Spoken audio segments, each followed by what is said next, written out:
Hi guys, I'm here with the General Manager of Idaho Falls Power, Jackie Flowers. It's me, Eugene Eggman, your host. Welcome to another segment of Meeting People.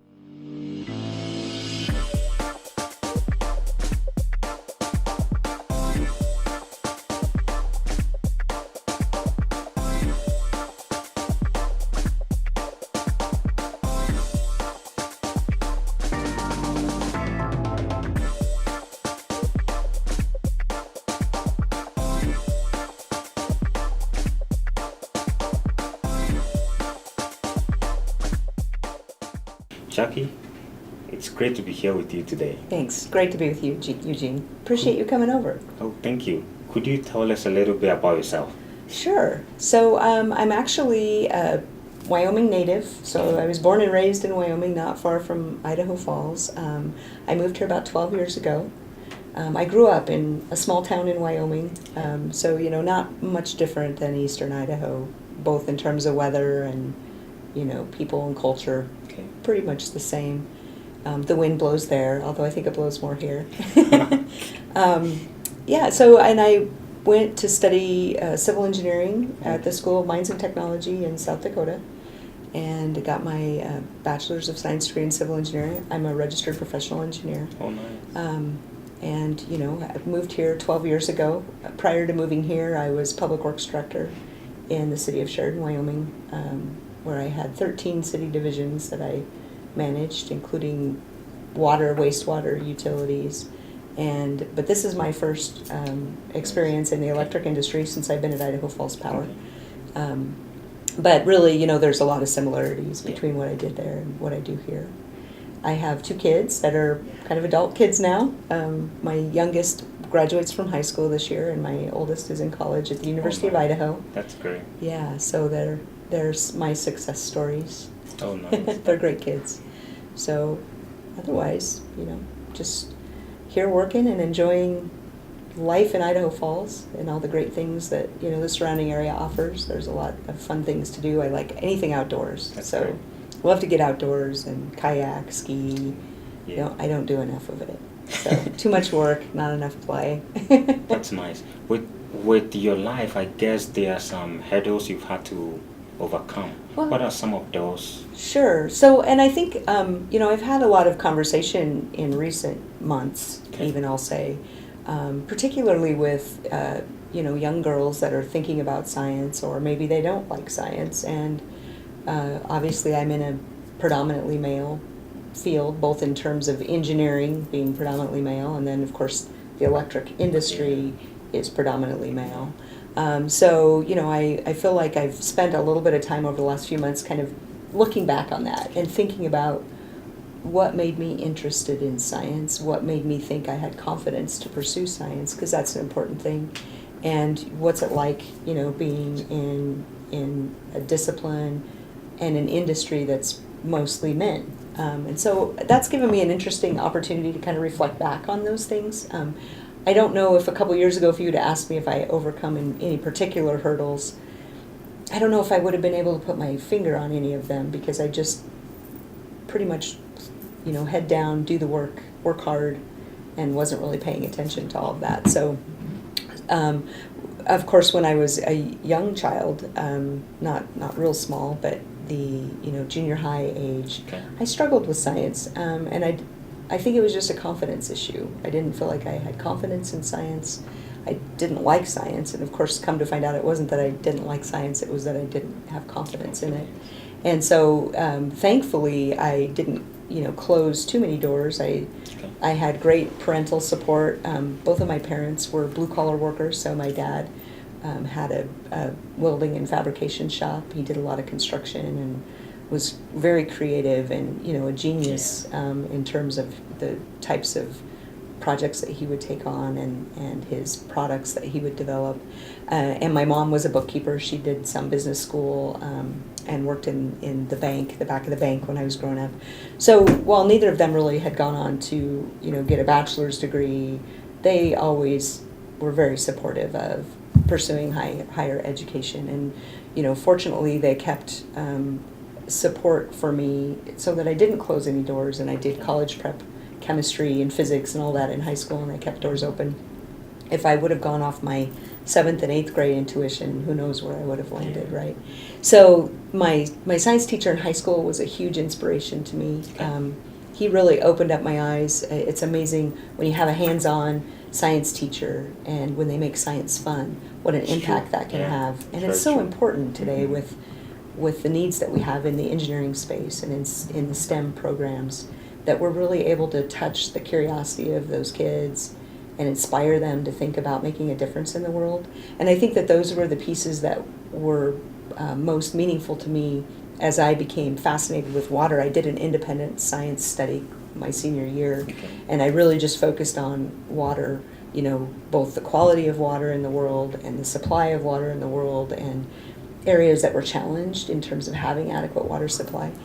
And I became very fascinated with that. And for me, that's how I ultimately gravitated towards engineering, was I wanting to make a difference in the world.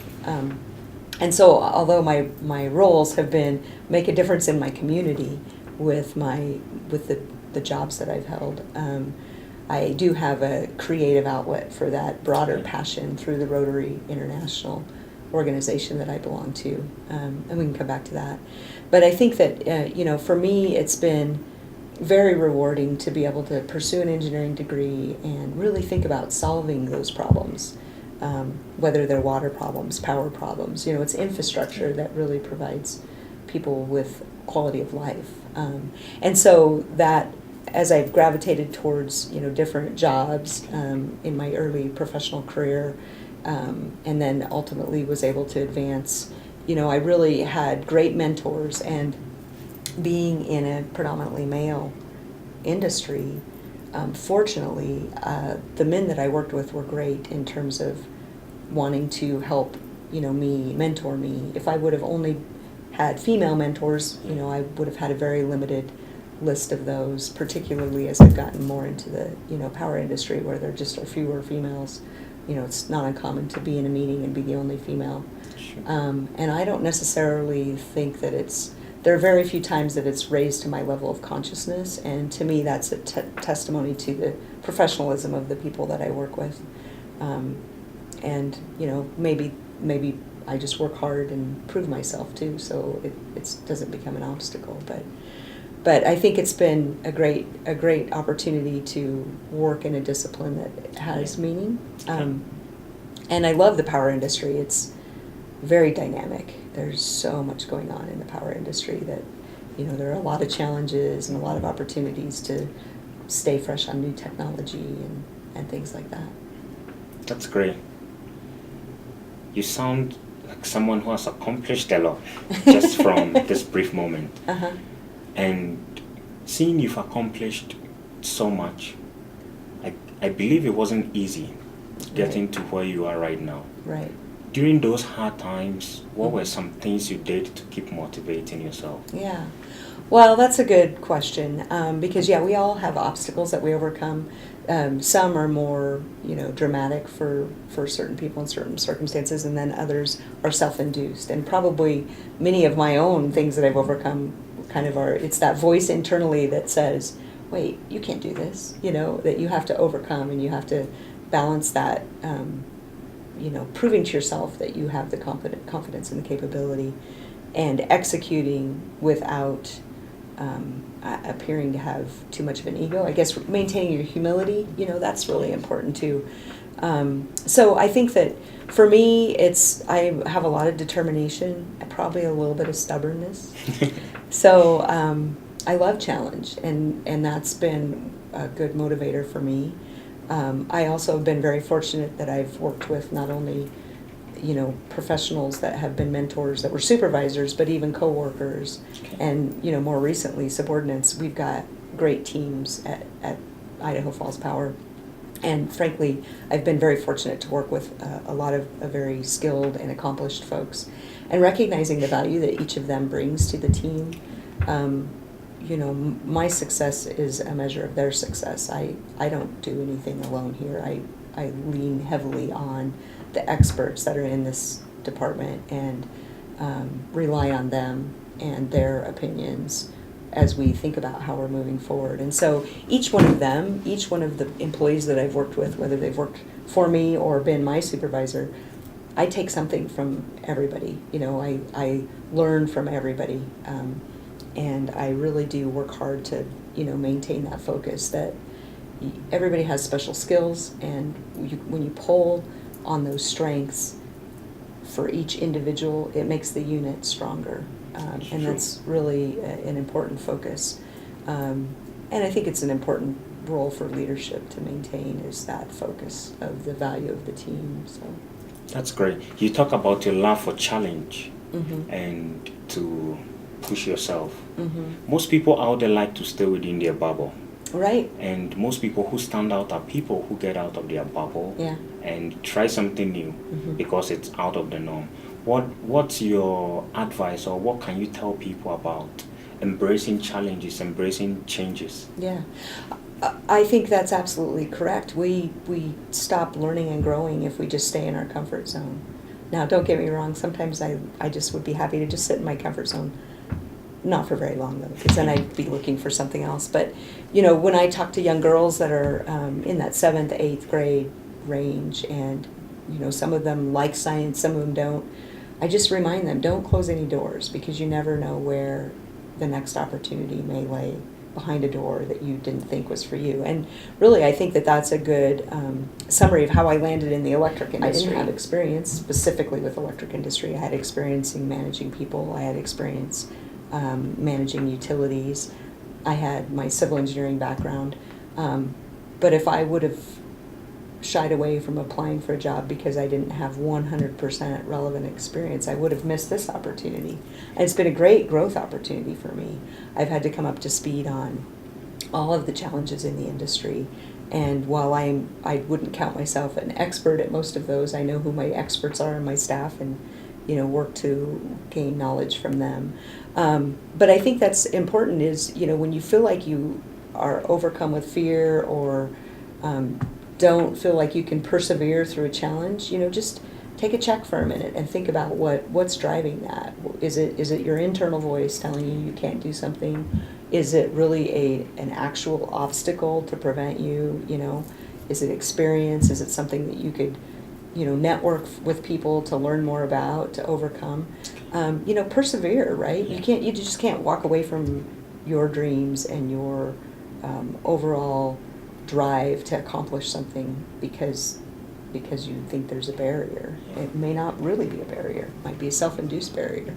And so I think that's the key. And if it's an actual barrier, if you need to go get more education or more training, those are things that you can overcome. It's just a matter of having the determination to see them through, and then go get the education that you want or need. So thank you so much. Very insightful. Well, you speak about the Rotary Club, and you said we'll come back to that. Yeah. Could you give some insight to it? Sure. So I didn't know much about Rotary in my early professional career. I've always been involved with organizations and service organizations. I guess I'm a little altruistic that way. I believe that I need to give back. And, again, when you think about when I started with engineering, that was one of my motivations, was to have a meaningful career that you could touch people's lives with, and you could make a difference. And so it's really not surprising, sitting where I am today, looking back and recognizing that strong connection with Rotary, because Rotary, of course, is an international service organization. They do both local projects as well as international service projects. And their areas of focus are ones that are very meaningful to me. You have the water and sanitation issues, that they work on building water wells and sanitation projects in areas that don't have the conveniences that we do, that we take for granted every day, frankly. You've got the health issues that they focus on. They work on, battling polio and other diseases in the world, and, we're going to do it. We're going to see polio end, in the near future, and that's very exciting. They work on literacy and, promoting literacy both for young children as well as adults that maybe have some literacy barriers. So those are the kinds of projects that, internationally I've been able to participate in through my active involvement with my local club. And it's a way, that club, that membership has given me an opportunity to touch lives internationally that I would not have time to do, as a very active professional in a pretty demanding career. You know, I just don't have the time that I would like to have to do those. I would love to go over and do polio vaccinations with a team. That would be fantastic. Maybe someday, you know. And then, of course, the local projects, you know, those are more tangible in terms of get your hands dirty, right? So our particular club here in Idaho Falls is celebrating its 100th anniversary this year. So that's pretty exciting. We're right now reflecting back on 100 years. We're preparing for the Rotary International president is coming to Idaho Falls in April to help us celebrate, and we're going to do the groundbreaking on the Heritage Park project, which is our club's focal project for the centennial. But we've done some great things in the community. We've done some literacy projects here. We've done some health projects here, helping people get access to, you know, physician physicals, whether it's dental, vision, things like that. And then we've, of course, done a lot of improvements of grounds adjacent to the river, and have built the you know, the Riverwalk, the Greenbelt area, the bridge that's out here outside of our building was one of our main projects. So, you know, it's been an opportunity to both actively be involved with service, but also support a broader cause and be part of projects. You know, we sent shelter boxes to places after they've had tsunamis or hurricanes or earthquakes, and we collect money and send those, and we know we're making a difference to people, and that's really allowed me to connect, you know, a personal goal and drive that bled over into my profession, and it's really very enriching. That's great. Wow, so much knowledge today. if you had any advice for those watching about accomplishing goals, about giving out to people, what would it be? Well, never underestimate the impact that you can have. I believe, and you'll see this in the notebook I wrote on you, you can learn something from everybody you meet. And every person that I have worked with, met, whether it was a good interaction or not, has taught me something about myself or about just interactions and how to make a difference. And so, you know, I try to learn every time I have an interaction, whether it's good or bad, and reflect on that, you know, and how you use that to advance your own objectives or make yourself better is up to you. And that's really, you know, at the end of the day, we're all responsible for the impact that we have in this lifetime. And so why not take the opportunity to use that to its full advantage in every chance you can, and touch people's lives along the way. Keep focused on those goals and pursue them. Get out of that comfort box, you know, and really stretch. And you might find that you land somewhere that you didn't think you'd ever be, and that it's a good fit, and you really are making a difference then. And that's really fantastic for me to think about. Thank you so much. Yeah. Thank you. It was really good speaking with you today. Yeah, you too. Thank you.